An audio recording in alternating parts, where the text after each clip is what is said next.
The evening before I was supposed to get married to Sarah felt strangely unsettled, filled with an atmosphere I couldn't quite name. We were at a small get-together, just our closest friends, kind of a final celebration before the big day. At one point, Sarah wrapped Mark, a guy she'd known practically her whole life, in a very close hug. Then, she turned to face me, her eyes showing a mix of hope and resolve. She asked me straight out if she could have this one night, a night she described as her last night of freedom to spend with Mark. She gave me her word, her solemn promise, that if I just allowed her this, then from the moment we were married, she would be completely and utterly faithful to me for the rest of our lives. I simply looked at her, my gaze steady for what seemed like an eternity, trying to process her request and what it meant. Finally, with a slow movement, I nodded my head in agreement. A little while later, as Mark passed by me, he gave me a somewhat forced, generous-sounding comment. "You can go out and find a woman for yourself tonight too, Alex," he said. "I really won't care, I promise." But I didn't feel any desire to go out searching for someone. Instead, my eyes found Chloe. She was sitting quietly in a corner, known to everyone as Sarah's best friend. But to me, she was more. She was the girl I had first loved years ago. I quietly made my way over to where she was. My heart was beating faster than usual. I looked directly into her captivating eyes, eyes that I remembered so vividly from the past, and I asked her, my voice barely above a whisper, "Would you want to spend tonight with me?" Sarah was asking for a night with her childhood sweetheart. It only seemed fair, in a strange way, that I might seek out the company of my own first love. The room was buzzing with the energy of our friends, Sarah's closest companions, and my own best men. We had all had a fair bit to drink, and everyone was feeling relaxed and a little tipsy. Suddenly, in the middle of the chatter, Sarah threw her arms around Mark, this old friend of hers.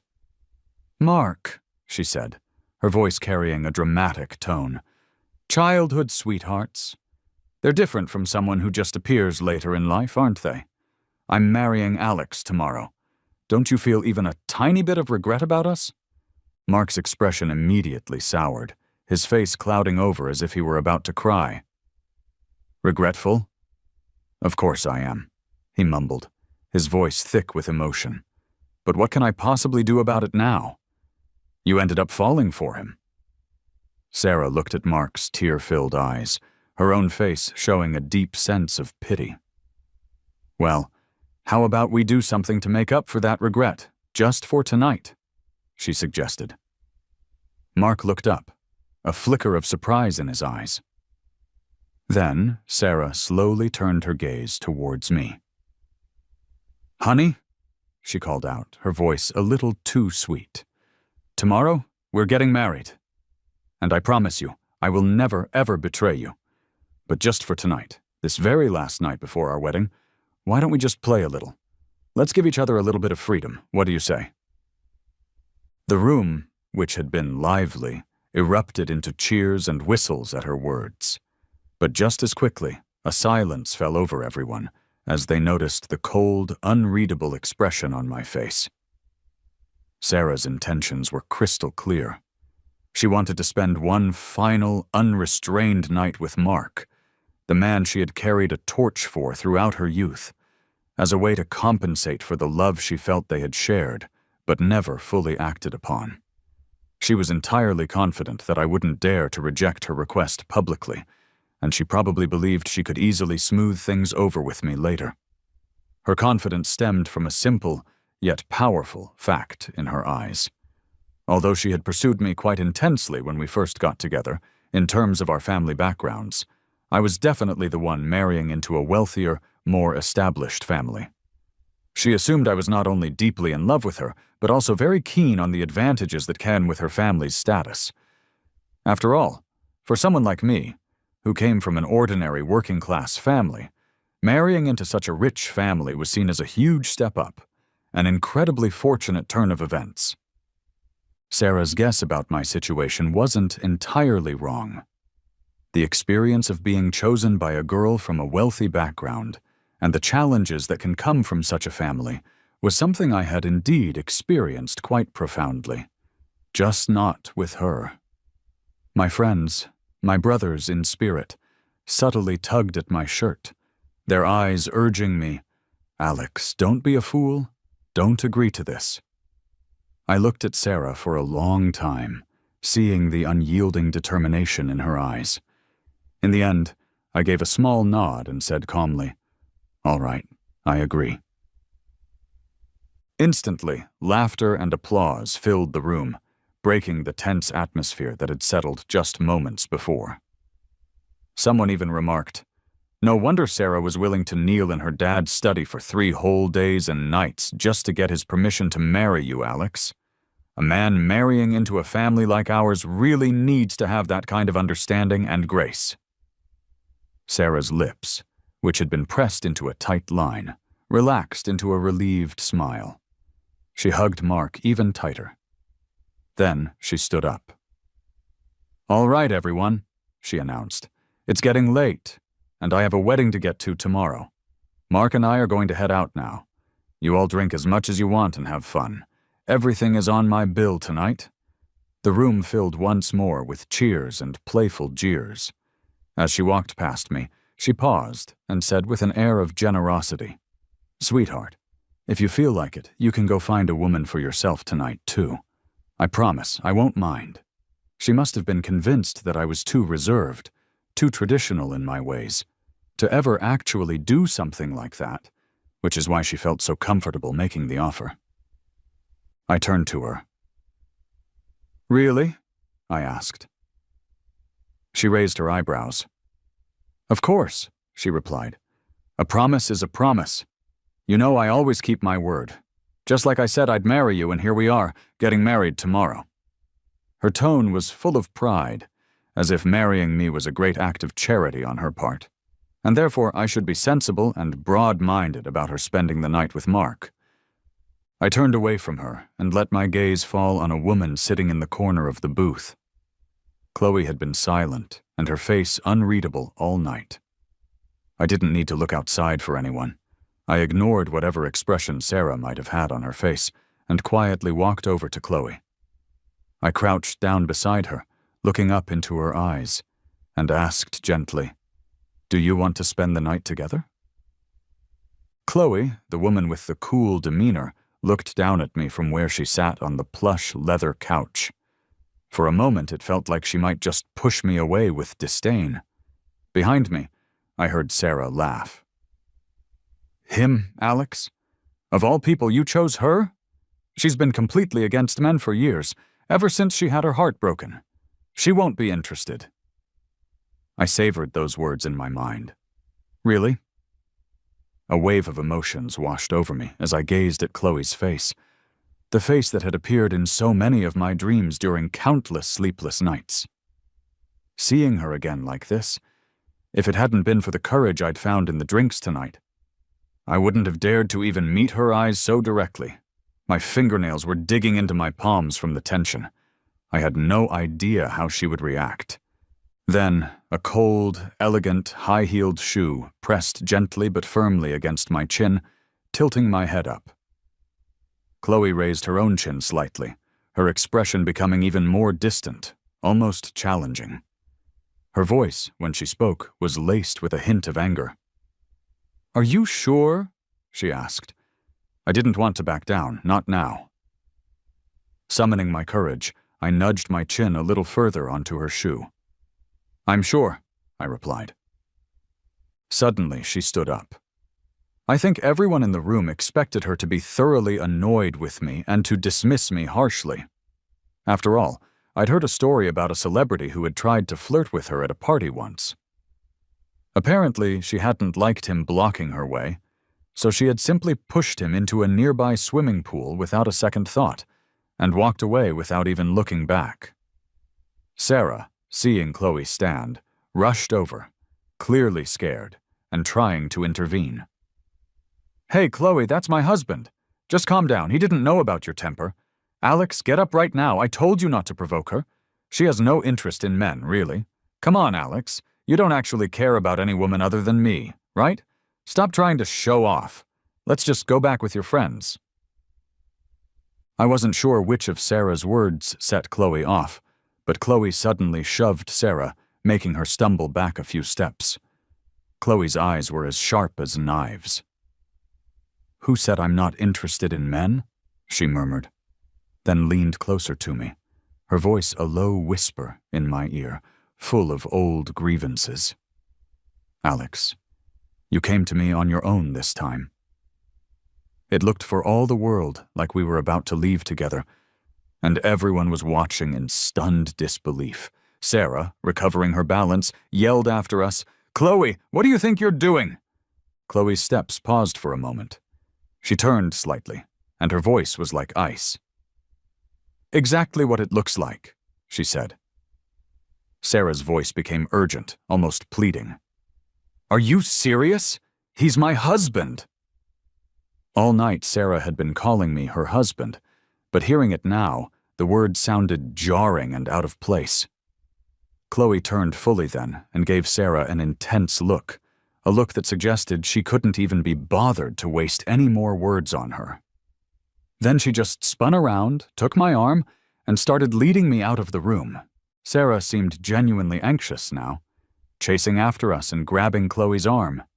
She gestured towards me with her chin. "Don't mess with a friend's man, Chloe.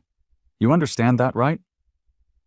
Chloe simply shook off Sarah's hand and gave her a firm push on the shoulder.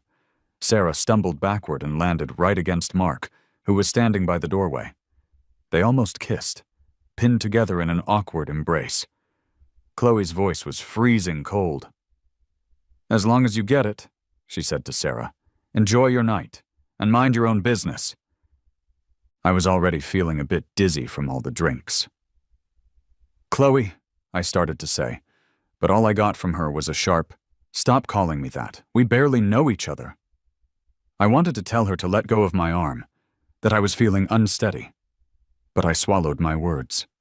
I could handle the dizziness. In a way, I felt I owed her this, after all these years. Not far behind us, Sarah was still not ready to give up and looked like she was about to come after us again.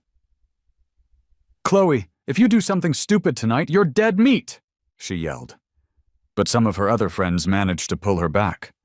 I overheard them trying to calm her down. "You know Chloe's been on edge ever since she came back to the country. Don't provoke her. Remember how you underbid her on that project the other day?" She didn't say anything then, probably only because you two are supposed to be close. She's probably just a bit upset and trying to get back at you. Everyone knows you really care about Alex. Maybe she's just messing with you tonight. She might even ditch Alex once you're all downstairs. You know how she's been alone for years, right? Relax. Her heart's still hung up on that ex-boyfriend who dumped her. She's not going to actually touch Alex. Sarah didn't follow us out, and Chloe and I kept walking. Just before we reached the elevator, I heard some of my own good-natured friends mockingly call out to where Sarah was. "Can't handle it, huh? After all that talk about giving him a night of freedom and saying, 'Just find yourself a girl,' I wouldn't mind." In the darkness of the night, Chloe's sleek black car sped through the streets. We ended up at a fancy villa in a part of town I didn't recognize at all. As soon as we were inside, she took off my jacket, then pulled me towards her by my neck, hard, and kissed me with an anger and fierceness that took my breath away. I winced from the pressure and tried to gently push her away. "Chloe," I started. Her tone was harsh. "Weren't you the one planning to sleep with me tonight? What's the hesitation now?" I had no real comeback to that. I just managed to beg, "Can you please be a little gentle?" She showed no intention of being gentle. "No, I can't," she replied flatly. Clothes started to fall, one piece after another, onto the polished floor. My awkwardness and clear lack of experience must have been pretty obvious. Her usually cold, angry, but beautiful face seemed to soften just a little. "Haven't you slept with Sarah?" she asked. How could I even begin to explain our complicated, almost non-existent romantic situation. I stumbled over my words. We haven't had the chance. A couple that's supposed to be getting married the very next day, who hasn't slept together yet? Who would believe that in this day and age? But for us, there was a reason. Sarah and I, we never actually dated in the traditional sense. We just skipped that entire part and went straight to planning a marriage. Of course, she genuinely wanted to marry me, and I, for my part, genuinely wanted to try and make a future with her work. But after tonight, everything felt like it might change. Chloe stared at me for a long moment, clearly finding it hard to believe that Sarah and I hadn't been intimate. But the truth was right there, in my hesitant confession and my inexperienced responses. Her eyes, which had been so cold and hard before, now started to show a hint of softness, and even a touch of redness around the rims, as if years of hidden hurt and unspoken feelings were finally allowing themselves to peek out, just for me to see. Eventually, she let her guard down completely. She buried her face in my chest, her body relaxing against mine, and then she gently kissed the lip she had bitten earlier in her intensity. Her whispers were hot against my ear as she said, "Alex, I still love you." After that, her kisses softened, becoming full of a tenderness I hadn't expected. It was well past midnight when my phone, which I'd left on a nearby table, started vibrating non-stop. The ringing music was incredibly annoying, pulling Chloe's attention away from me. It was Sarah calling. At a time like this, who really has the time or inclination for that? I intended to ignore it, but my fingers were a bit shaky, and I accidentally hit the answer button. Immediately, Sarah's anxious voice came through the speaker. "Alex? Why aren't you home yet? Where did Chloe take you? We're done playing this stupid pre-wedding freedom game. It's boring, and honestly, Mark's a total jerk. He can't hold a candle to you. Where are you? Let me come and pick you up. I really regret suggesting that stupid idea earlier." Before I could even form a reply, Chloe snatched the phone from my hand. Her voice was taunting as she spoke into it. "Regret it, Sarah? Well, it's too late now. He can't be picked up because he's in my bed." "What? Chloe?" Sarah shrieked, but the call was abruptly ended by Chloe, who then turned off the phone completely and tossed it far across the room. Sarah was the one who had started all this trouble, but somehow I was the one who ended up suffering the consequences, or perhaps experiencing something entirely unexpected. Chloe and I shifted from the head of the bed to the foot, then back again. She bit my ear gently, whispering for more, and the minutes turned into hours. I was desperate for a break, for a moment to catch my breath, but there was no relief in sight. Chloe seemed insatiable. Finally, the first light of morning began to seep through the gaps in the curtains. Today was supposed to be my wedding day with Sarah. I knew I should be getting ready, preparing to head back to my own place. Chloe, of course, knew this too. After a night with absolutely no rest, in the clear light of the morning, her guard slowly started to return. She wouldn't release me from her embrace. She wouldn't relent in her closeness. Pleading with her didn't work, and neither did trying to sweet-talk her. With tears welling up in her eyes, over and over again she demanded, "Don't marry her, Alex. Promise me. Promise me, Alex. Don't marry her. Promise me." I really wanted to agree, just to have a moment's peace, just to be able to catch my breath properly. But I was in no state to speak coherently, completely exhausted. Getting no answer from me, she seemed to lose a bit of hope. Suddenly, she collapsed onto me, her energy spent. As I held her close, there was a distinct hint of a plea in her voice. "Alex, please don't marry her, please." It was a tough moment, but finally there was a pause, a small window that allowed me to respond. "Okay," I managed to say, my voice hoarse and scratchy. She sat up quickly, her eyes staring at me intently. "You promise?" she asked. I nodded firmly. Did she really think I would just push off marrying Sarah after realizing what a complicated, perhaps even toxic situation that was becoming? Her throat worked as if she was swallowing hard, and she hesitated for a moment before saying, "What if I told you now that I want us to be together again? Would you be willing, Alex?" I felt a strange mix of emotions, almost laughing at the sheer absurdity and intensity of the situation. "Chloe," I said, "you've spent the entire night with me. I haven't had even a minute's rest. And now you want to ask if I'm willing?" Her expression finally relaxed. "So, you are willing then?" she confirmed. I nodded again, and she placed a loud, happy kiss right beside my lips. She pulled me up to a sitting position. "Alex, come with me somewhere," she said. "Where are we going?" I asked, feeling a wave of tiredness wash over me again. She just smiled. "You'll know when we get there." I shook my head and let myself fall back onto the soft bed. "No way. Not another day of this. I'm completely exhausted. I can't even move my limbs properly." "Not another day," she insisted. "Today. Right now."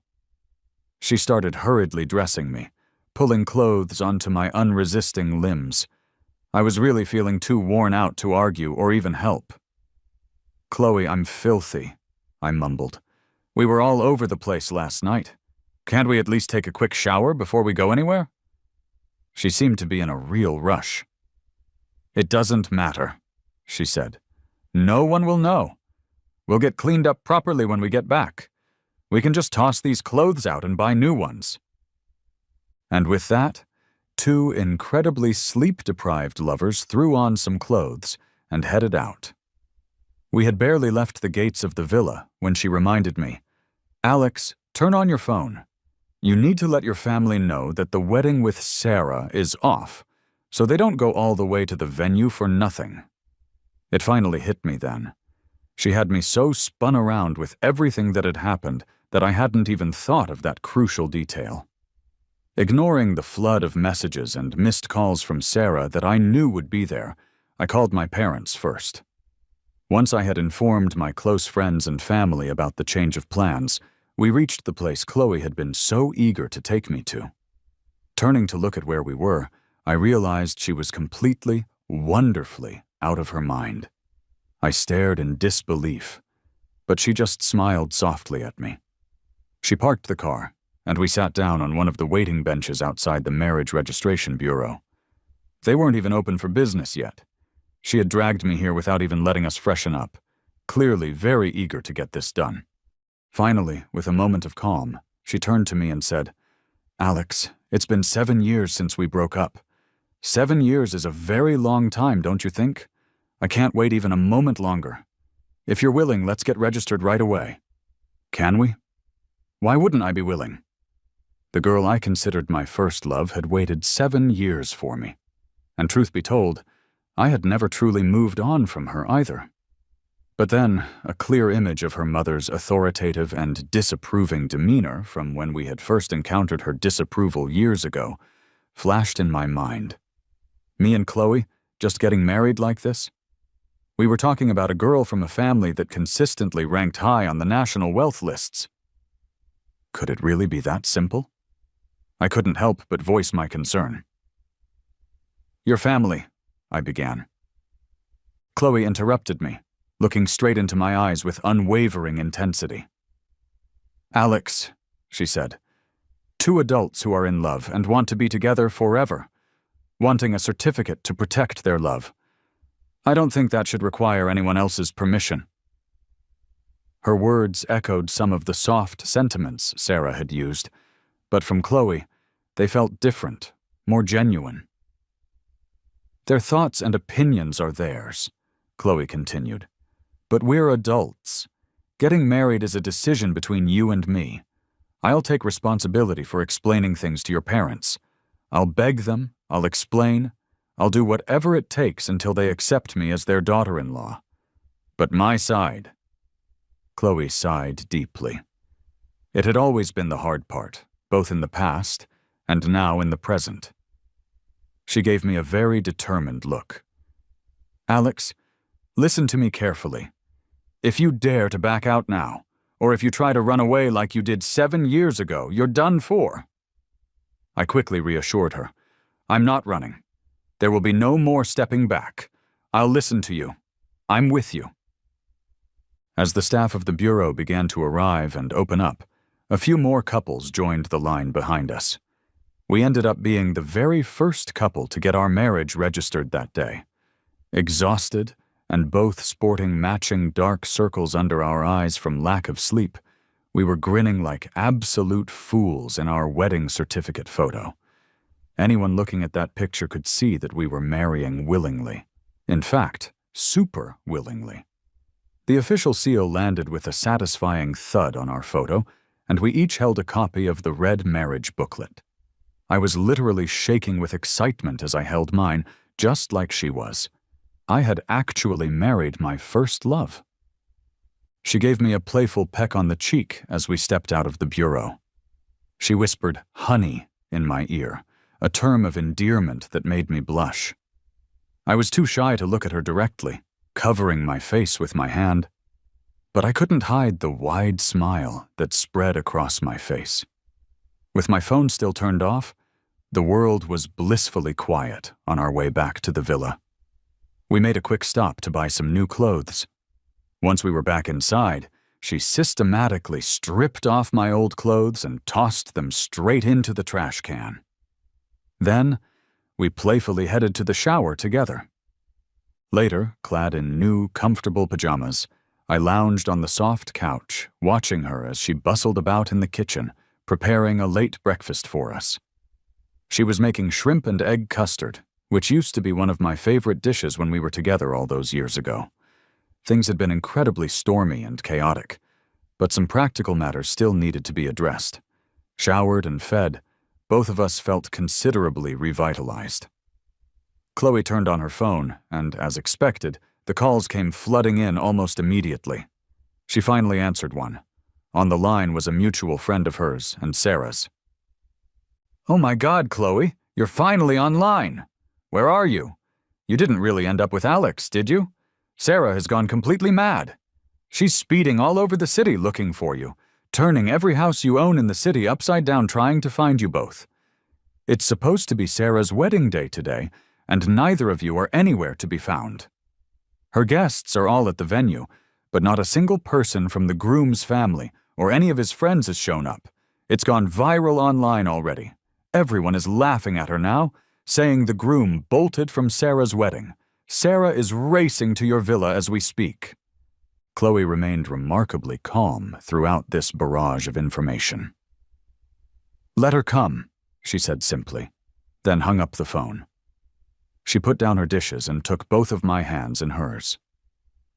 "Let's get dressed, Alex. After we see Sarah and deal with that, I'll go with you to your parents' place and explain everything. They shouldn't have to worry." I nodded. "Okay." Just as we finished changing into fresh clothes, Sarah was already pounding furiously at the front door. Chloe calmly pressed the remote button to unlock it and let her in. Sarah looked like an absolute mess. Her expensive wedding dress was all wrinkled and creased, dark circles were prominent under her eyes, and her eyes themselves were streaked with red from holding back tears. She stormed into the house, anger practically radiating off her in waves.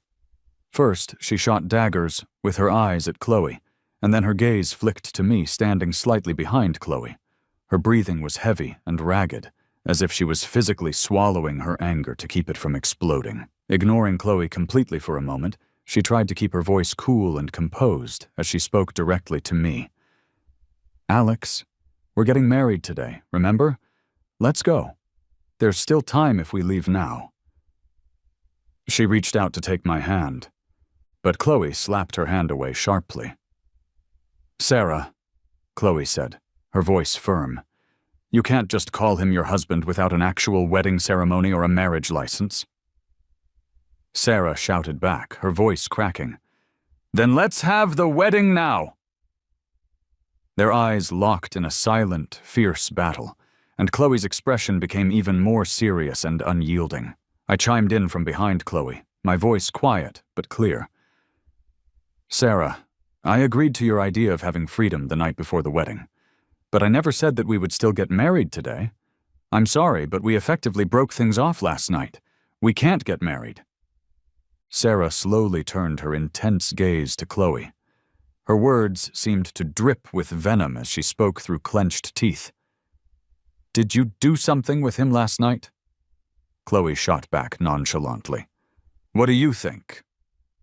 Before I could even fully process what was happening, Sarah's hand flew out, and she slapped Chloe hard across the face.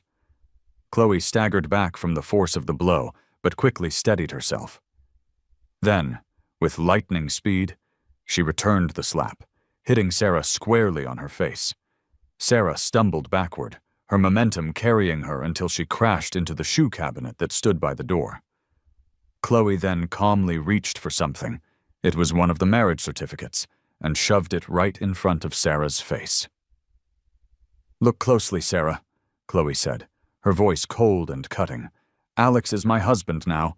Now try calling him your husband again." Sarah was utterly stunned. Her hands were trembling as she reached out and touched the marriage document, her eyes fixated on the date printed next to our admittedly cheesy, sleep-deprived grins in the photo. Finally, the shock wore off, and she exploded. She grabbed Chloe by the collar of her shirt, demanding, "When did you two get together? Were you sneaking around behind my back all this time?" With another surge of anger, she hit Chloe again, crying out, "Chloe, I thought you were my best friend. How could you betray me like this? You slept with him. You pulled him away from me when I hadn't even touched him yet. And you dared to marry him today, on what was supposed to be my wedding day. You're ungrateful. He's mine, not yours." The two of them started fighting then. A messy, emotional brawl. I only tried to separate them by stepping in and holding Sarah back. "Ungrateful? Look who's talking!" Sarah shrieked at Chloe. "We were supposed to be best friends, and this is how you treat me. Do you have any idea how much effort it took for me to win him over? I chased after Alex for a whole year.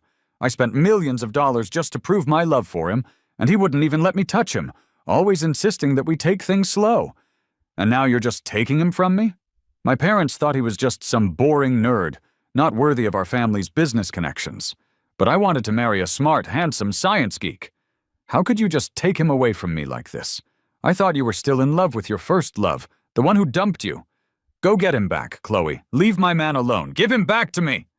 The fight eventually fizzled out as Sarah collapsed to the floor, completely overcome, crying her eyes out in deep, heaving sobs. As I watched her, I realized that maybe I had never really understood Sarah at all.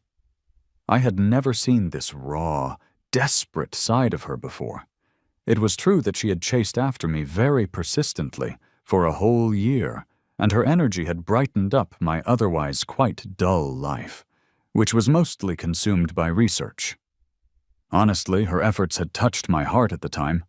I'd often found myself trying to forget about Chloe, telling myself that I'd moved past that old crush from my youth. I thought that maybe I should appreciate this new, intense kind of love that had entered my life, or risk ending up alone forever. But the truth was, I wasn't deeply in love enough with Sarah, the rich kid, nor did I really have the energy or inclination for a casual fling. I was, however, open to giving a serious relationship with her a shot, with the genuine intention of marriage if things worked out. So one day, when she was waiting for me outside my research institute, I had asked her directly, "Are you serious about us, Sarah? Because my life is very busy with research. I don't have time for anything casual or undefined." She had asked, "If I said yes, would we get married?" She seemed to think I meant immediately. After she dropped me off that day, she promised, "Give me 3 days. I'll give you an answer. Wait for me." When she returned 3 days later, looking battered and bruised, but with a triumphant grin on her face, she said, "My parents are on board with our marriage, Alex. I've given it my all. You can't say no to me now, can you?" Looking at her then, So determined, and having clearly fought for us, I couldn't bring myself to refuse, and I agreed. Jumping straight to matrimony felt incredibly quick, and it did unsettle me quite a bit. I had turned her down on the few occasions she had wanted to stay over at my place, or when she suggested I stay with her. She hadn't brought it up again after that, but instead focused all her energy on fast-tracking the wedding plans, always assuring me with excitement that it didn't matter. "Let's save all the special moments for our honeymoon night," she'd say, her face glowing with anticipation. When her childhood friend Mark found out that we were actually getting married, he started causing some drama. It turned out that she had ditched Mark, who was apparently her former flame, specifically to pursue me. I didn't think too much of it at the time. She had moved on to me in what seemed like the right way, by breaking up with him first. But things started feeling a bit off after she introduced me to her parents, and they met mine. My parents were simple, hard-working people, and they were completely taken aback by the sheer wealth and status of Sarah's family. My parents fumbled through the meeting, clearly feeling inferior next to a family that was worth millions. I knew that even if I gave it everything I had, even if I lost everything I owned in the process, I still couldn't possibly come up with what would be considered a decent dowry for myself in their eyes. After that meeting, I started noticing a subtle change in how Sarah acted around me. She used to be all sweet and incredibly eager to please me, but gradually she started to adopt a slightly more high and mighty attitude. I didn't pay too much attention to it at first, because I reminded myself that I wasn't the same person I was 7 years ago. I didn't think I was out of her league, even though she was this incredibly rich girl who didn't really have to work hard for anything. As long as she genuinely loved me and was loyal to our relationship, I was okay with her having a more leisurely lifestyle. No one ever said you absolutely need to hustle and grind every day to live a good life. But if we were really talking about matching up, I was a PhD student at a prestigious national research institute, highly educated, with a promising future that could genuinely benefit people. The sky was the limit for me, professionally. Who was to say that I couldn't match up to some spoiled, rich girl who, from what I'd gathered, couldn't even recognize all the letters of the alphabet correctly, and whose academic degrees were likely bought rather than earned? She was a shopaholic and spent money like it was going out of style. So seriously, who couldn't match whom here? If she was looking down on me, the feeling was becoming increasingly mutual.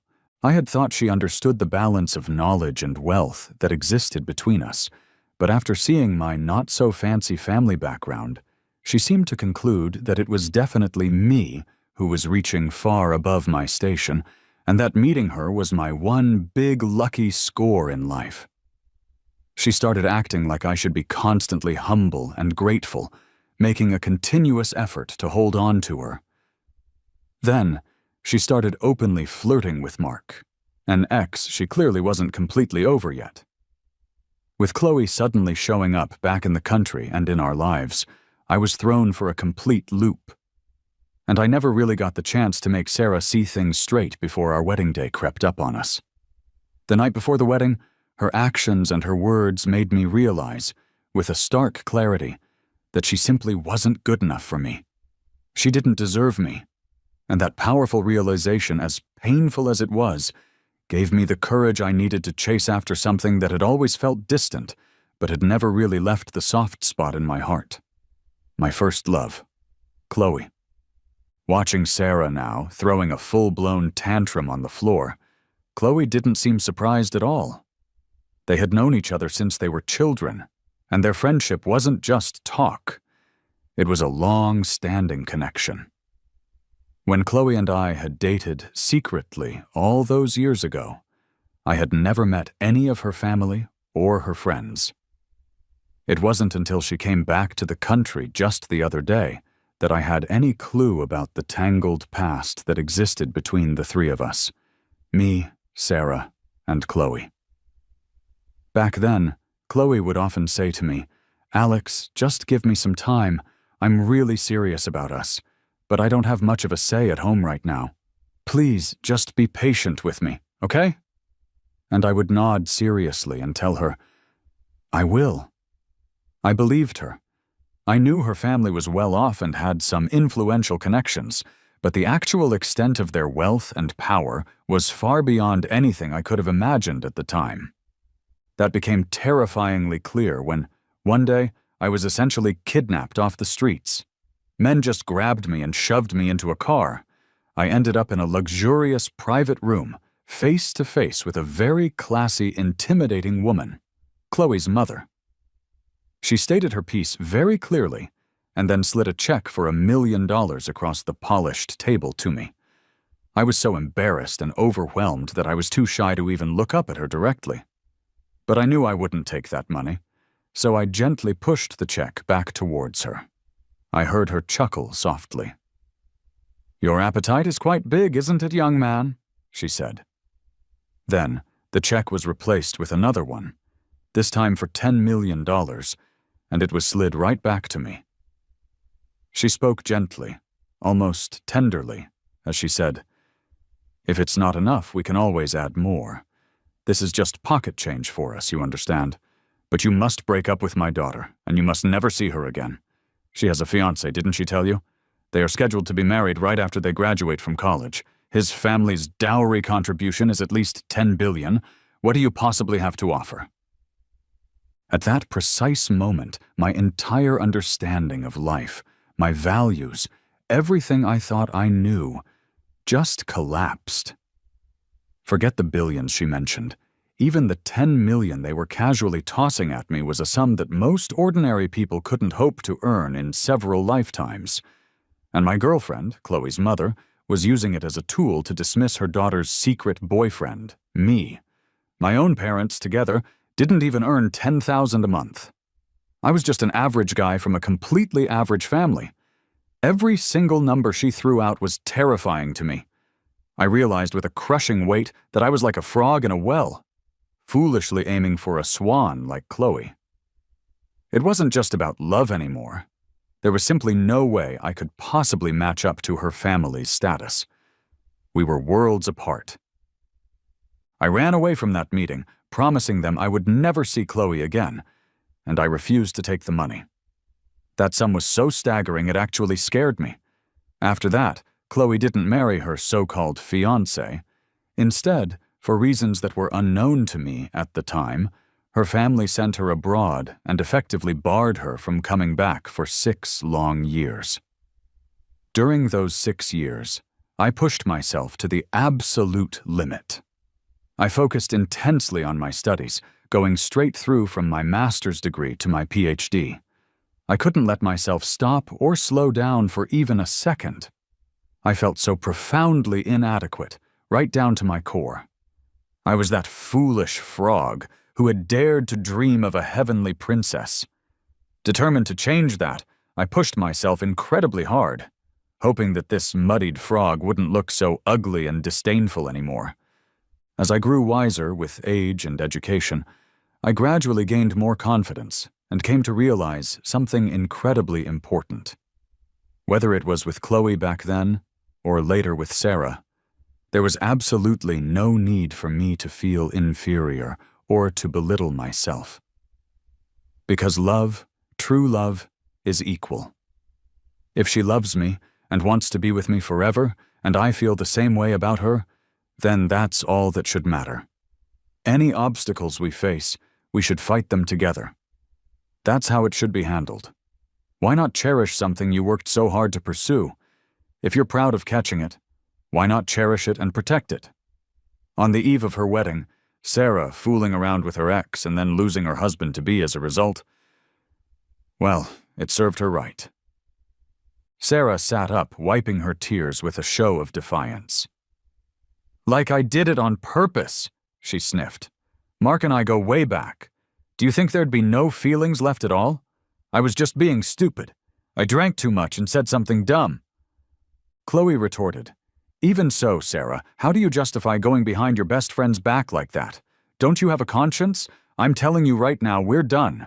From today onwards, I'm holding on to this grudge and we are enemies." Chloe brushed a stray strand of hair away from her face and exhaled slowly. Enemies, you say? Are you implying that your family doesn't want that billion-dollar project anymore? You must know by now that it's my call, right? If I decide to kick your family out of that deal and screw up that entire project for you, do you really think your hot-headed parents won't break your legs in anger? Sarah clenched her fists tightly, her knuckles white. Are you threatening me, Chloe? She whispered. Chloe replied casually, Yep, I'm threatening you. How do you feel about that? Sarah was so mad that for a moment she couldn't even speak. She just stared at Chloe, her eyes red and her teeth clenched for what felt like a full minute. Then, suddenly, she buried her head in her hands and started sobbing loudly, uncontrollably. Should I try to comfort her a bit? I awkwardly pulled at the corner of my mouth, unsure of what to say or do. So I turned to Chloe for help, silently asking, What should we do about her? Chloe didn't say a word. She just walked over to Sarah, grabbed her by the ankles, and started dragging her bodily toward the front door. Go back home, Sarah, Chloe said, her voice devoid of emotion. Send your wedding guests away. Try to keep this mess off the trending topics online, and explain everything to your parents. Let them know that I'll come by to apologize to them in a few days. Sarah cried even louder. I will never forgive you for this, Chloe. Why did I even meet you in the first place? Finally, Chloe managed to get Sarah out the front door. Stop your bawling, Chloe said firmly. And just to be clear, I didn't undermine you or steal anything from you. You were the one who shook things up, and you didn't appreciate what you had. I just reclaimed what was rightfully mine all along. Sarah got up from the doorstep, looking bewildered. What do you mean by that? She murmured, her voice hoarse from crying. Chloe took my hand, her fingers lacing with mine. Let me introduce you again, Sarah, she said, her voice clear and strong. This is Alex, my first love. He's the reason I was stuck overseas for 6 long years and couldn't come back home. My episodes of alcohol binging, the multiple poisoning incidents I had, and my ending up in the hospital, all of which you witnessed when you came to visit me abroad, were because of him. The name I never dared to mention to you, fearing that you'd try to bother him behind my back, or that my mom would find out and harass him again. That's him, right here in front of you. Alex. The only man I, Chloe, have ever truly loved. And he's my husband now. So, from this moment on, you better drop any thoughts you might still have about him. Don't even entertain the idea. You know I'm an only child, and I will eventually take over everything in my family's business. I really don't want to have to destroy my childhood friend's family, leaving nothing behind for any of you. 5 years later, it was our daughter Lily's 2nd birthday. The party was held at Chloe's ancestral home, a sprawling, beautiful estate. Before the main celebration started, her grandmother was holding Lily lovingly in her arms. She gently placed a dazzling crown, reportedly worth $2 billion, on Lily's little head. Our little princess, her grandma cooed, born to enjoy a good life. Happy birthday, my precious Lily. Grandma loves you very much. Lily, already a charmer, dove into her grandma's embrace. Thank you, Grandma, she chirped. I love you too. Her grandma then pulled out a deed and said to Lily, Lately I find I get quite dizzy whenever I see large bodies of water. It's really rather annoying.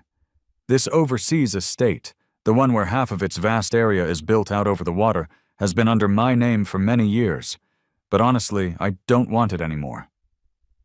She handed the deed to Lily with a somewhat dismissive wave of her hand. Take this to your mom, she instructed.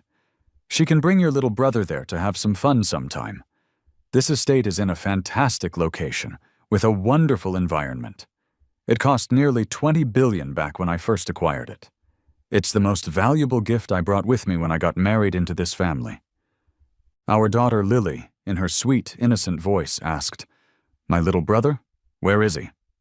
Seeing Chloe's mom still pretending to sulk a little off to the side, a playful act she'd kept up. Chloe and I couldn't help but laugh softly. Chloe pulled Lily into her arms, tapping her little nose affectionately. Then, she gently placed Lily's tiny hand on her own slightly rounded belly. "Right here, sweetie," Chloe whispered. "Maybe." My decision not to take the $1 million her mother had offered me all those 7 years ago had, I think, given her a very different, perhaps more respectful impression of me. Or perhaps it was my significant change in status over the years. By the 2nd year of our marriage, I had already made several significant contributions to society through my work at the National Research Institute, gaining a certain level of recognition and respect. Consequently, Chloe's parents weren't nearly as opposed to our marriage as we had initially feared they would be. Currently, we are gently and happily moving into an era of true family harmony.